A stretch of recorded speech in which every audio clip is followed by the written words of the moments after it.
MPPT sebagai salah satu komponen penting dalam sistem PLTS. Karena dengan adanya MPPT, energi matahari dapat terserap dengan maksimal dibandingkan tanpa MPPT. Misal kita anggap MPPT ini sebagai gerbang tol, ada pintu 12 volt, 24 volt, 36 volt, dan 48 volt. Tujuannya kemana? Itu tergantung sistem baterai yang kita pasang. Misal ke baterai 24 volt, maka arus yang dihasilkan akan diarahkan atau melewati pintu 24 volt menuju baterai inverter. Memang membingungkan, karena ada banyak varian MPPT yang beredar di Indonesia. Pilihan kembali ke kita. Mana yang cocok untuk keperluan kita sehari-hari? Apakah MPPT kali ini cocok untuk kita? Dan fitur apa saja yang kita dapat? Yuk simak video ini. Oke kawan-kawan, kita barusan selesai memasangkan balancer di satu pack baterai 24 volt. Sudah selesai ya, mungkin kekurangannya akan besok ya, kita akan rakit kembali. Bismillahirrahmanirrahim, kita tutup dulu.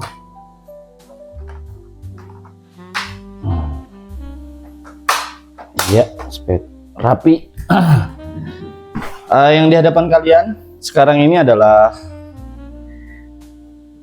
komponen penting, yaitu MPPT solar panel.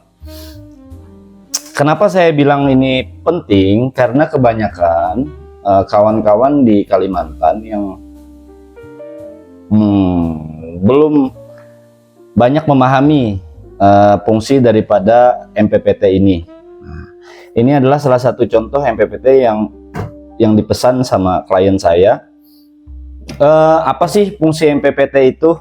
Nah, fungsi MPPT itu adalah yang tadinya kita di sini ada port panel surya kan, ada min sama plus. Ini yang di atas atap itu dia akan menghasilkan energi DC yang sangat fluktuatif, artinya kadang terik dia akan melonjak tinggi voltasenya, kadang mendung dia akan turun voltasenya. Makanya kita perlukan salah satu perangkat, yaitu MPPT kawan-kawan. Dimana MPPT ini ibaratkan kita analogikan seperti gerbang tol di Pulau Jawa ya. Kalau misalkan di sini sudah support nih kawan-kawan, sudah support dengan 12 volt. Nah, ibaratkan kita analogikan ke sana, ada gerbang 12 volt, ada gerbang 24 volt ya, ada gerbang 48 volt. Nah, begitu. Jadi yang keluarnya tadi, yang diterimanya dari panel surya tadi misalkan 36 volt, ada yang sampai 49 volt. Maka dengan adanya MPPT ini dia akan menjadi stabil. Dia akan memasuki, kalau baterainya di ujungnya itu 24 volt, maka dia akan keluar sesuai dengan porsi daripada baterai ini kawan-kawan ya. Mudah-mudahan kawan-kawan mengerti. Sekarang langsung kita bahas ke fitur-fiturnya ya. Yang tadi kalau kurang jelas kita bisa bahas di komen deh gitu. Nah, sekarang di sini bisa kawan-kawan lihat untuk merek ini ya. Itu kita bisa setting jangan quick setting deh, langsung advance deh. Pertama ya udah quick setting dulu. Kita tekan sini 3 detik, function. Itu ada fitur bahasa. Ada backlight mode, itu kita pilih di delay off. Jadi ketika lama kita tidak memantaunya atau tidak memencet tombol-tombol ini, maka dia akan mati sendiri ini lampu-lampunya maksudnya. Oke, lanjut di sistem clock. Nah, ini kerennya. Dia sudah memiliki sistem clock atau jam ya. Ini barusan kita setting, sekarang kita syuting ini di jam 23.59. Makanya saya kurang fokus lah. Di tanggal 13 Mei 2026. Oke, sudah kita setting tadi. Terus lanjut lagi. Output tipe keep on, maksudnya di sini ada port untuk load ke lampu DC, itu saya matikan saja karena tidak terpakai, dan kali ini kita skip dulu untuk fitur ini. Untuk pengetahuan saja bahwasanya ini sudah mendukung gitu. Apa saja yang didukung itu keep on, itu akan tetap terus menyala ya.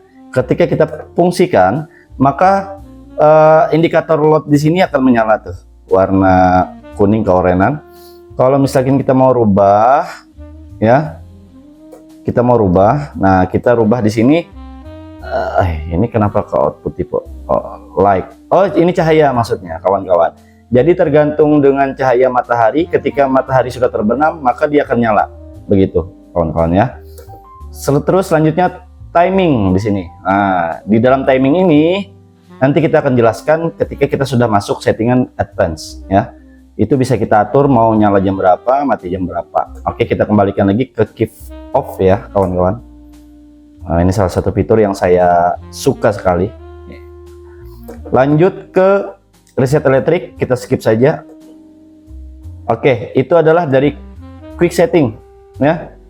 Terus kita akan masuk ke advanced setting. Kita tombol CESC sama function, kita tekan 3 detik berbarengan, maka dia akan masuk meminta password ya. Kita klik bawah function, bawah function, bawah function, bawah lagi function lagi, bawah lagi function lagi, terus up function, baru oke tombol functionnya. Nah, pindah ke sini, baru kita pilih yes. Nah, kita akan masuk ke dalam settingan yang lebih expert gitu. Di sini ada pemilihan baterai, tipe baterai ya. Kebetulan saya menggunakan LiPo4, maka saya pilih LiPo4. Tapi kawan-kawan di sini bisa lihat ada LiPo4, ada Licom ya kan.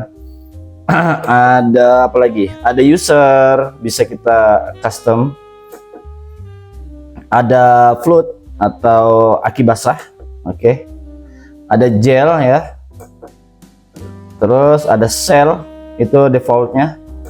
Karena kita pakai LiPo4, jadi kita akan pilih LiPo4 saja. Oke, updating. Kenapa di sini tulisannya updating pilot? Karena sudah sama gitu loh. Yang tadi LiPo4 terus kita setting lagi LiPo4, maka dia akan menyatakan statusnya update pilot karena sama.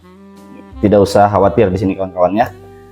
Terus lanjut ke advanced setting system voltage, yaitu pemilihan yang gerbang tol tadi yang saya nyatakan. Di sini auto. Kalau misalkan kita mau pilih pun bisa sebenarnya. Kita sini pilih, wah langsung tuh di 96 volt, gila.